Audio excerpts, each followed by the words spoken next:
이번 주간 설 명절이 있는 거 아시죠? 모르시는 분도 계신가 봅니다. 새해 복 많이 받으시기 바랍니다. 가정이 화목하시고 복된 가정들이 되기를 주님의 이름으로 축복합니다. 오늘 말씀을 통해서 복 있는 가정이라고 하는 주제로 말씀을 준비했는데, 원리적인 내용보다는 적용 부분에 좀 더 신경을 써보려고 준비를 했습니다. 오늘 본문의 말씀을 보면 바울 사도가 부부의 관계를 설명하는 것 같은데, 실상 근본적인 것은 예수 그리스도와 교회와의 관계를 말씀하고 있거든요. 다시 말하면 예수 그리스도와 교회의 관계는 떼어낼래 떼어낼 수 없는 그런 관계예요. 우리 부부 관계도 바로 그런 모습이라는 것을 설명하고 있고요. 뿐만 아니라 예수 그리스도와 교회를 향하여 하신 일들을 보면 자신의 목숨을 직접 주고 희생하시면서 교회를 세웠다는 것이거든요. 그러니까 아내에게 남편에게 복종하라고 말씀할 때 너는 무조건 말하지 말고 따라와, 이렇게 강압적인 자세로 따라오라고 한 것이 아니라 예수 그리스도의 희생과 헌신을 통하여 그 은혜가 감사해서 주님을 섬기고 공경하는 이런 마음을 갖게 한 것이 그리스도와 교회와의 관계라고 한다면, 남편과 아내와의 관계도 남편의 희생과 헌신을 통해서 감사한 마음으로 아내가 따라오도록 하는 것이지, 너는 무조건 아내니까 따라와야 돼 라고 강압적으로 하는 그런 관계가 아니라는 것을 먼저 설명하고 있거든요.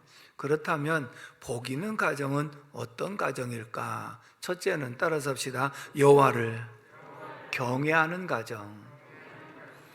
시편 128편 4절의 말씀을 읽어보도록 하겠습니다. 시작. 여호와를 경외하는 자는 이같이 복을 얻으리로다. 여호와를 경외하는 자가 복이 있다고 1절을 말씀했고, 여호와를 경외하는 자는 이같이 복을 얻으리로다. 시편 146편 5절도 한번 읽어보겠습니다. 시작. 야곱의 하나님을 자기의 도움으로 삼으며 여호와 자기 하나님에게 자기의 소망을 두는 자는 복이 있도다. 아멘. 여호와를 경외하는 사람이 복이 있어요. 그리고 여호와를 경외하는 가정이 복이 있어요. 여호와를 경외하는 나라가 복이 있는 줄로 믿습니다. 왜냐하면 여호와를 경외하는 본인이 그 마음속에 심령에 천국을 누리고 살기 때문에 복이 있는 것이고, 여호와를 가정의 호주로 모시고 살아가는 그 가정이 복이 있기 때문에 가정의 천국을 이룸으로 복이 있는 줄로 믿습니다. 뿐만 아니라 여호와를 경외하는 나라가 복이 있는 줄로 믿습니다. 그렇다면 여호와를 경외하는 가정이 이렇게 복이 있다라고 하는 것을 말씀하고 있고요. 실제적으로 보면 명절에 온 식구들이 모였을 때 한자리에서 감사한 마음으로 예배를 드리는 가정 자체가 복이 있는 줄로 믿습니다. 신앙의 차이가 있으면 명절이 되면 갈등이 되는 것이지요. 한쪽에서는 예배 드려야 된다, 한쪽에서는 차례를 지내야 된다, 이런 갈등이 있으면 그 가정이 화목한 가정이라 말할 수는 없는 것이거든요.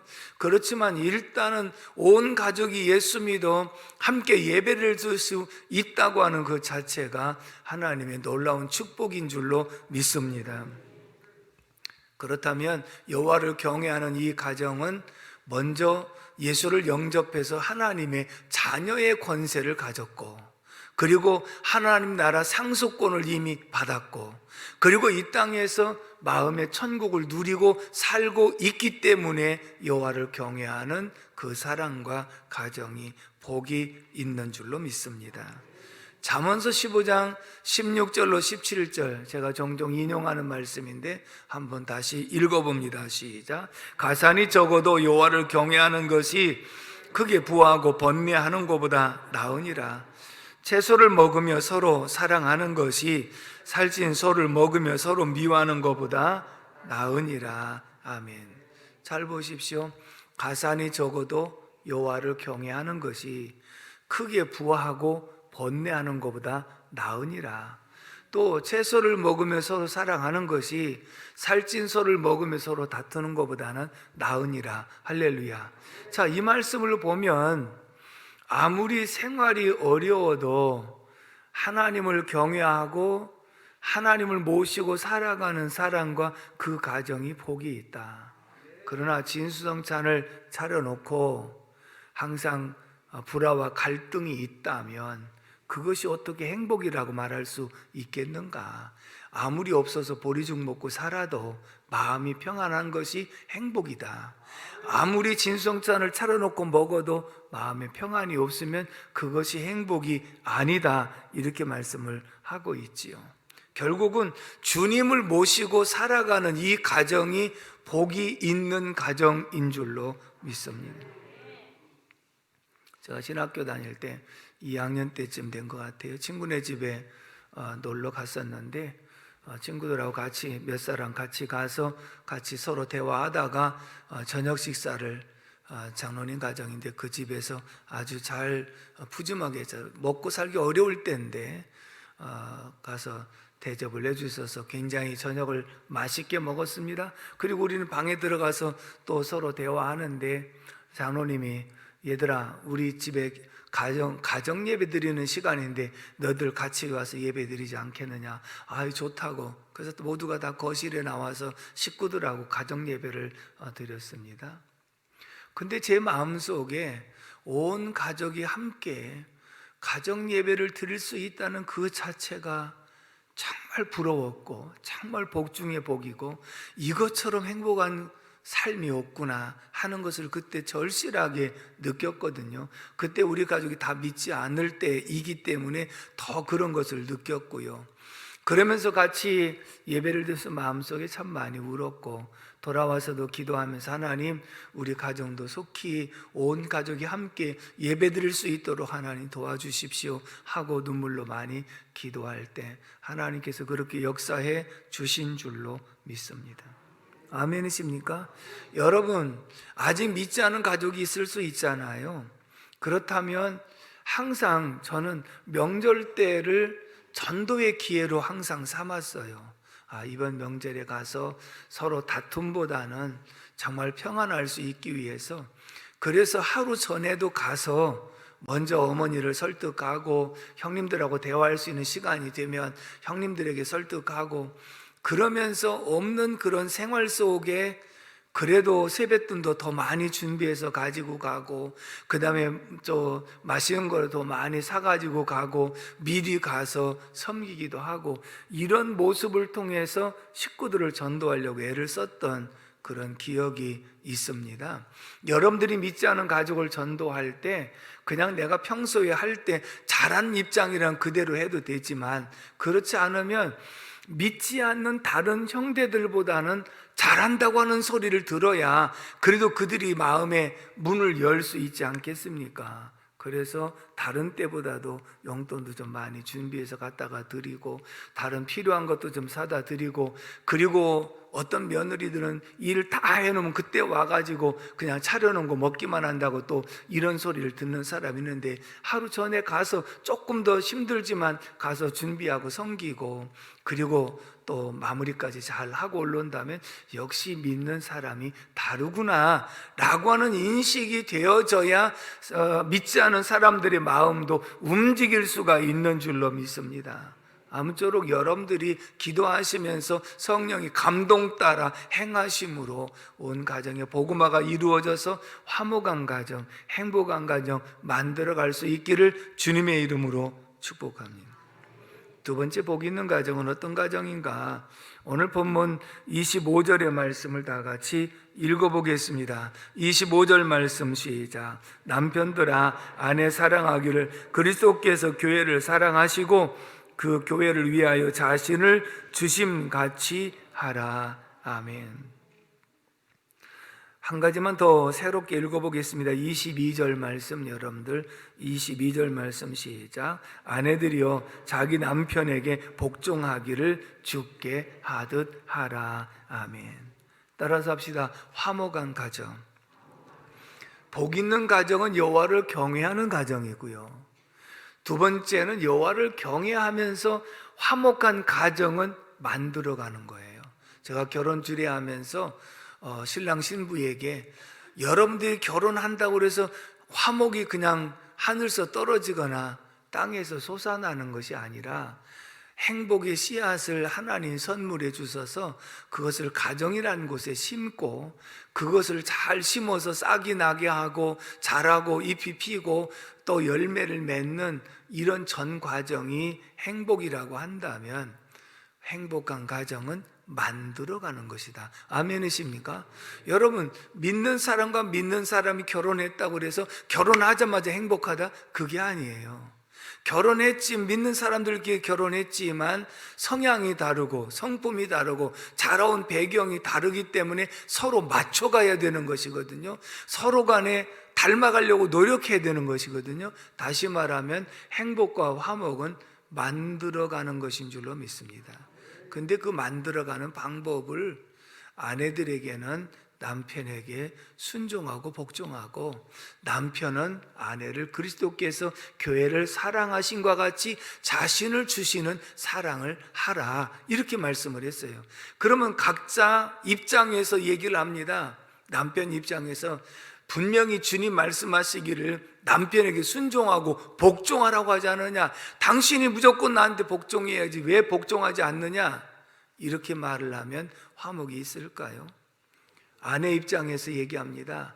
분명히 그리스도께서 십자가에서 죽기까지 교회를 사랑하셨다고 하는데 당신이 나를 죽기까지 죽지는 말고 반만이라도 사랑해보라고, 이렇게 서로가 하기를 기다리고 서로 하라고 말한다면 할 사람이 누굽니까? 변화될 사람이 누굽니까? 변화될 사람은 나인데 나는 변화되기를 원치 않고 상대방만 변화되기를 바라고 상대방만 말씀 순종하기를 바라고 나는 순종하지 않는다면 어찌 믿는 가정이라고 해서 화목할 수가 있을까요? 아니거든요.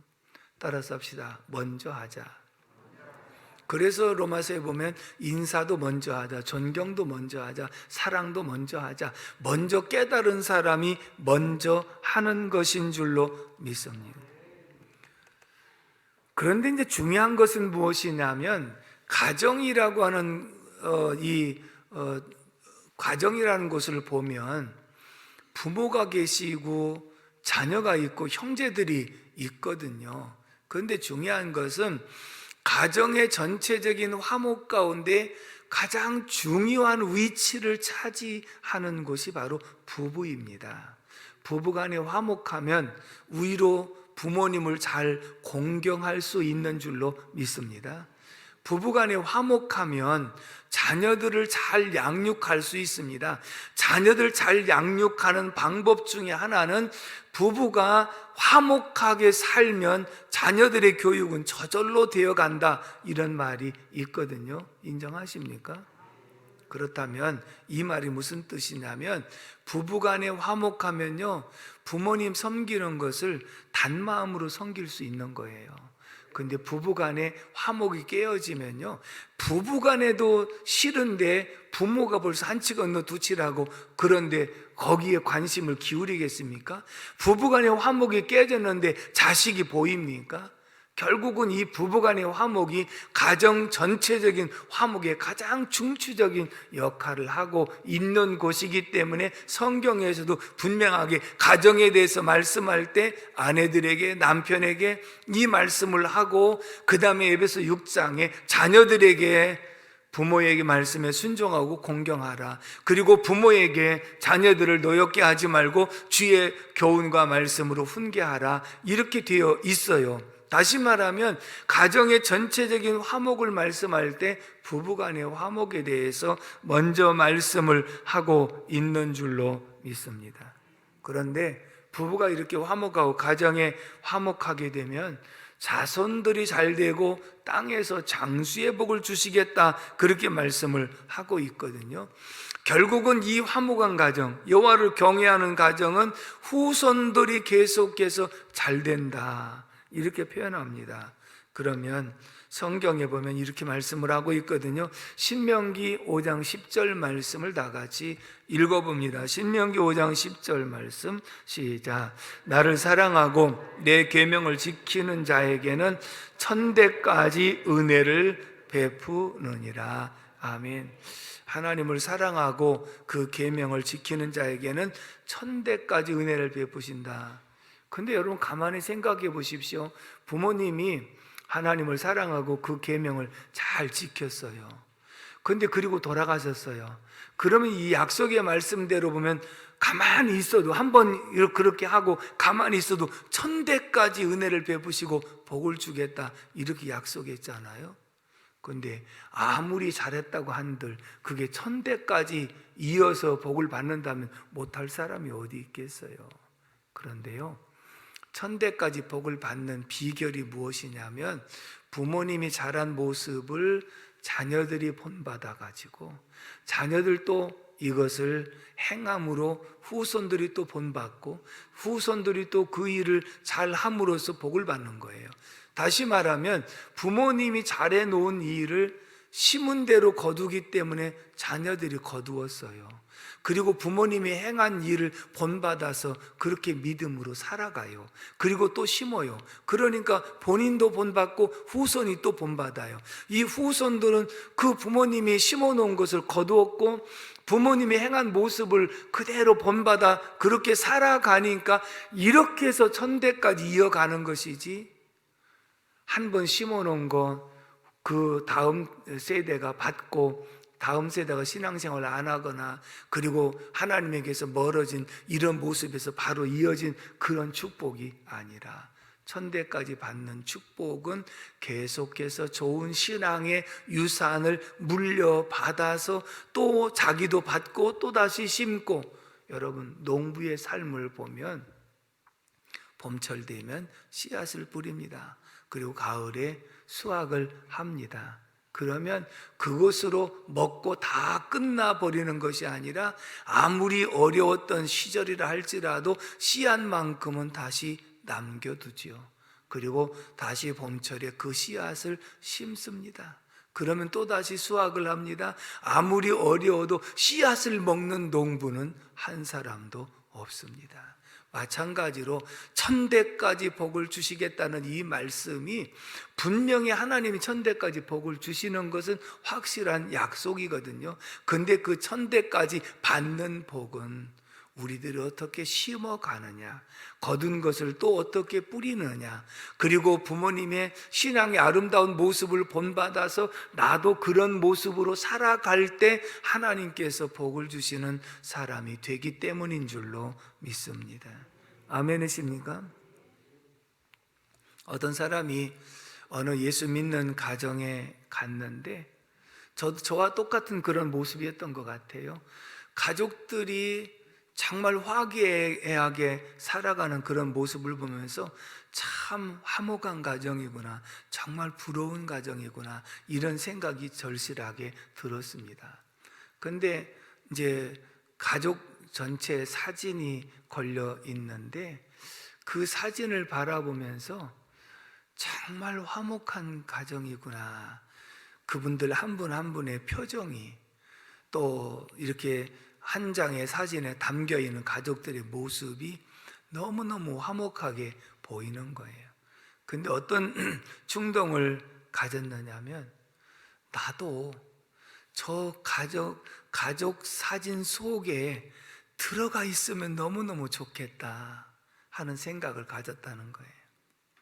나중에 그 주인공이 그 가정에 들어가서 시집 가가지고 가족의 일원이 됐다는 그런 얘기인데요, 너무너무 부러웠다는 거예요. 그 너무너무 화목한 가정이 자기도 그 속에 들어가서 주인공으로 함께 있었으면 좋겠다는 생각을 가졌다는 것이거든요. 결국은 화목한 가정은 하나님 보실 때 기뻐하시고 사람들에게도 감동을 줄 수 있고 좋은 영향력을 끼칠 수 있는 줄로 믿습니다. 다시 말하면 하나님께서 하나님을 사랑하고 계명을 지키는 자에게 천대까지 은혜를 베푸신다고 하신 이 말씀이 한 번 심어놓은 거 천대까지 거둔다는 말씀이 아니라 계속해서 심은 것을 다음 세대가 거두고, 거둔 것을 감사해서 또 심고 씨앗을 뿌리고, 또 선대의 아름다운 신앙의 모습을 본받아서 자기도 그렇게 살아감으로 하나님이 복주는 사람이 되어져서 또다시 심고 거두고, 이 반복되어진 삶이 천대까지 이어지는 축복이 되는 줄로 믿습니다. 그래서 여러분들 가정이 이런 모습이 되기를 주님의 이름으로 축복합니다. 적용을 해드리겠습니다. 화목한 가정에서 자란 자녀들의 모습의 특징, 그리고 그렇지 못한 가정에서 자란 사람의 특징 두 가지를 양쪽에서 설명해 드리도록 하겠습니다. 일단 화목한 가정에서 자란 사람의 특징은 정서적으로 안정된 사람이다. 한마디로 그렇게 요약을 하는 거예요. 정서적으로 안정되면요, 어떤 유혹에도 쉽게 넘어지지 않고요, 그 다음에 어떤 일에 흔들리지 않고요, 그 다음에 어떤 일에 실패를 했어도 회복이 굉장히 빠르다는 거예요. 왜? 긍정적인 마인드를 가지고 있기 때문에 그런 모습이라는 것을 전체적으로 말씀을 하면서 몇 가지 특징을 얘기하는데, 첫째는 따라서 합시다. 순수하다. 사랑을 받고 자란 그 자녀들의 특징이요, 순수하다. 상대방을 의심하지 않고 지나친 경쟁을 하려고 하지 않고 모든 일에 회복이 빠른 그런 사람이다. 순수하다. 정서적으로 안정되었다는 표현이고요. 두 번째는 따라서 합시다. 배려심이 깊다. 배려심이 깊다고 하는 것은 굉장히 성품이 부드러웠고 상대방에게 상처를 주려고 하지 않도록 노력하는 그런 모습을 볼 수 있었다. 세 번째는 따라서 합시다. 표현을 잘한다. 그래서 상대방을 만나면요, 칭찬거리를 찾으려고 애쓰는 모습도 볼 수 있고, 감사하다, 고맙습니다 하는 표현을 참 잘하더라. 그 다음에 네 번째는 따라서 소통이 잘 된다. 소통이 잘 되는 이유가 뭘까 했더니, 화목한 가정은요, 부모와 자식 간에 소통이 잘 되는 거거든요. 그 다음에 형제들 간에 소통이 잘 되는 거예요.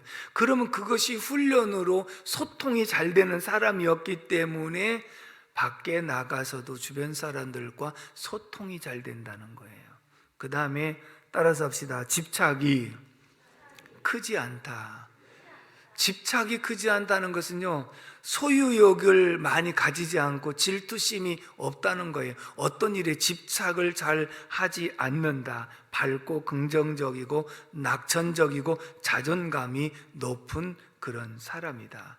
그렇다면 여러분들이 이런 사람을 만나면 여러분들이 그런 사람이 좋을까요? 싫을까요? 좋지요. 그렇다면 화목한 가정에 자란 사람들이 이런 특징을 가지고 밖에 나가서 다른 사람을 대할 때 사람들이 환영하는 사람이 돼요. 그리고 필요로 한 사람이 돼요. 그러면 이 자체가 복 있는 사람인 줄로 믿습니다. 다른 사람이 나를 환영해 준다면, 내가 있어야 될 자리가 있다면, 나를 필요로 하는 사람이 있다면 그게 행복이 아니겠습니까? 결국은 화목한 가정에서 자란 사람들이 사회에 나가서도 적응을 잘하기 때문에 그런 모습으로 다른 사람에게 힘을 주고 용기를 주다 보니까 결국은 항상 복 있는 사람이 되어지더라 라고 말씀을 하고 있습니다. 그렇다면 반면에 화목하지 않고 사랑이 부족한 가정에서 자란 사람의 특징은 무엇냐? 따라서 합시다. 자존감이 낮고 열등감이 높더라. 자존감이 낮은 것은요, 사랑의 결핍이에요. 인정의 결핍이에요. 나에게 사랑을 지금 못 받고 자랐고, 그리고 나를 인정해 주질 않았기 때문에 이런 속에는 열등감만 높을 뿐만 아니라 집착력이 강하다는 거예요. 그래서 이런 사람들은 내가 꼭 돈 벌어야 되고, 내가 성공해야 되고, 그러기 위해서는 남을 눌러야 되고, 근데 사랑을 많이 받고 살은 사람은 이렇게 집착하진 않는다는 거예요. 왜? 그러지 않더라도 마음에 여유가 있기 때문에 그런 것이거든요. 또 한 가지는 나쁜 유혹에도 약하고 통제력과 의지력도 약하다. 자, 사랑을 받고 살은 사람들은 어떤 그 표현도 잘하고 소통이 잘 되다 보니까 어떤 그런 속에서 이렇게 남을 배려하는 그런 마음 속에서 어떤 집착력이 강하지 않았는데, 사랑을 받지 못하고 자란 사람들에게는 이런 집착력이 강하고 이 집착된 것이 무너지면 와르르 다 무너져 버리는 이러한 모습. 그 다음에 남에게 사랑을 주기는커녕 오히려 상처를 주거나 남을 배척하게 되는 그런 특징을 가지고 있다. 그렇다면 제가 지난번 다시 듣고 싶은 설교할 때에 우리가 만남의 복이 참 중요하다고 했는데, 그럼 이미 만남은 어떻게 해야 되느냐? 그렇잖아요. 내가 지금 부모의 사랑을 못 받고 자랐다고 해서 이 나이에 부모 뱃속에 들어갔다가 다시 나올 수도 없고, 그 모든 것을 다시 영화 같으면 돌려서 돌린다고 하지만 내 입장에서 다시 옛날로 돌아갈 수가 없는데, 나는 그럼 일평생 이렇게 원망하고 불평하면서 인생을 끝내야 되느냐? 그렇진 않아요. 일단 만남은 아름답게 승화시켜야 된다고 말씀을 드렸죠. 승화시키는 비결이 무엇이냐면, 내가 부모의 사랑을 그만큼 못 받고 자랐다 한다 할지라도 오늘 믿는 저와 여러분들에게는 하나님의 사랑이라는 것이 있어요. 아멘. 크게 하세요. 하나님의 사랑을 받으면요, 부모에게 못 받았던 그 사랑을 거의 다 충족할 수 있고요. 그리고 정말로 힘들고 어려웠던, 정서적으로도 정말 흔들리고 집착력이 강했던 이러한 모습도요, 하나님의 사랑으로 이 모든 것을 극복해 나갈 수 있고요. 하나님의 사랑 받기 전에는 부모를 원망하고 불평하고 용서하지 못했던 마음까지도 하나님의 사랑을 받고 보니, 나 같은 죄인 중에 괴수를 용서하시기 위해서 주님이 십자가에 못 박아 죽이시기까지 사랑하셨던 그 사랑을 생각하면 얼마든지 용서할 수 있는 마음이 그 속에 샘솟듯 솟아나는 줄로 믿습니다. 그러므로 오늘 저와 여러분들이 내가 부모의 사랑을 많이 받고 자랐다면 감사하시기 바랍니다. 그리고 또 그만큼 최선을 다해서 섬기는 모습이 필요한 것이고요.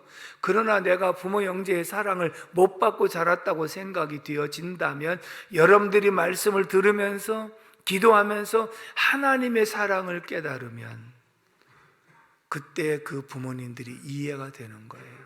어떤 부모가 자식을 안 가르치고 싶었던 부모가 어디 있었으며, 어떤 부모가 자식 잘 먹이고 잘 입히고 싶지 않은 생각을 가진 부모가 어디 있으며, 그런데 내 입장이 생각할 때는 나를 안 가르치셨고 나는 더 배고프게 살았고 이래서 원망하고 불평했지만, 하나님의 사랑을 깨닫고 보니 부모님이 얼마나 어려우셨으면 그렇게 해주고 싶은 것도 못 해주시는 그 부모의 마음이 얼마나 아프셨을까라고 이해할 수 있는 삶으로 바꿔질 수 있는 줄로 믿습니다. 아멘이십니까?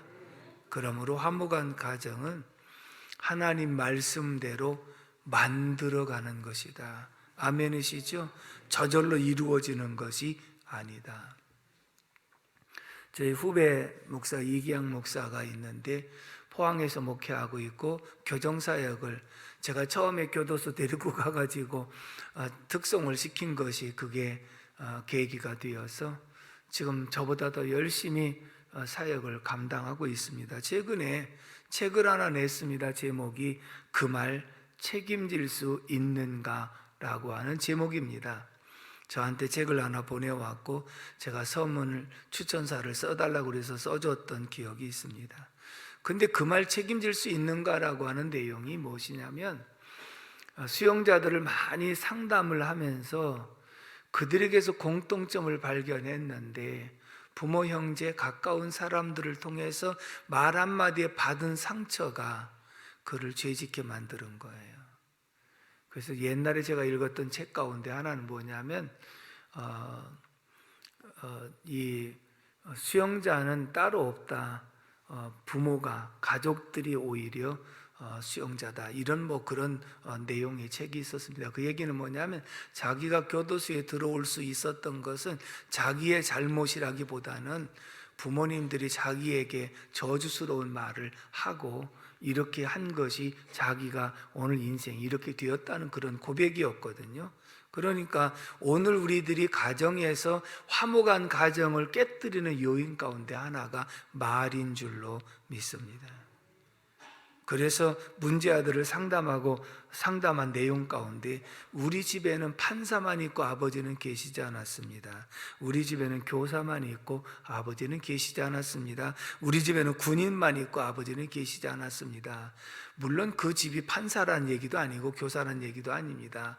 다만 아버지로서 판사 역할만 했지, 아버지로서 교사 역할만 했지, 아버지로서 군인 역할만 했지 아버지가 계시지 않았다. 그 얘기는 아버지는 판단하고 지시하고 이렇게 그럼 무조건 따라야 되는 것이고 그래야 화목한 가정인 줄로 그렇게 착각을 했는데 결국은 아버지는 강압적이었기 때문에 아이들은 그 아버지 밑에서 상처를 많이 받고 자랐고 그로 인해서 범죄자가 되게 되었다는 그런 내용들이었거든요.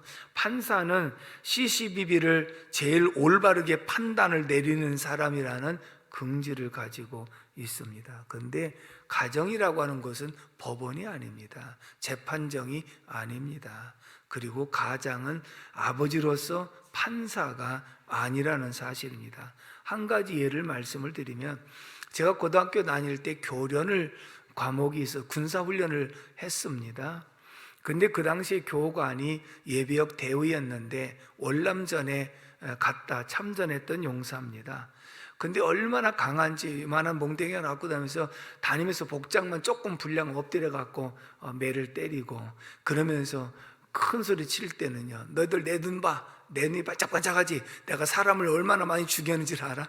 월남전에 가서 그러면서 이렇게 막 했던 사람인데 그런 얘기를 한 생각이 난 거예요.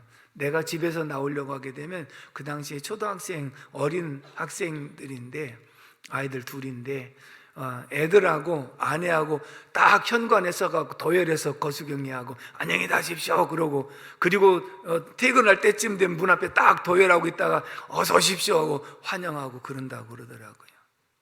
여러분, 밖에서 군인이지 집에서 군인이 아니잖아요. 왜 조용합니까? 자기 간에는 아버지로서 이렇게 확실하게 역할을 한다고 말할지 모르지만 혹시 그 자녀들이 커서 상처를 받았을지도 모르겠다 하는 생각이 들은 거예요.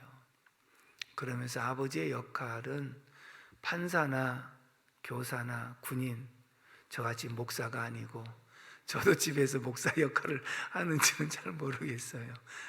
그런 것이 아니고 조그만 악단의 지휘자가 되어야 된다. 이렇게 표현한 말이 굉장히 공감이 갔습니다. 악단에는 악기들이 다양합니다. 피아노도 있고 바이올린도 있고 여러 악기들 소리가 다 다양하거든요. 근데 모든 악기들은 다 피아노 소리만 내야 돼. 피아노 소리 안 내면 나 빠져. 그래가지고 피아노 소리를 일괄적으로 피아노 소리를 내면 그 합창이 아름다울까요?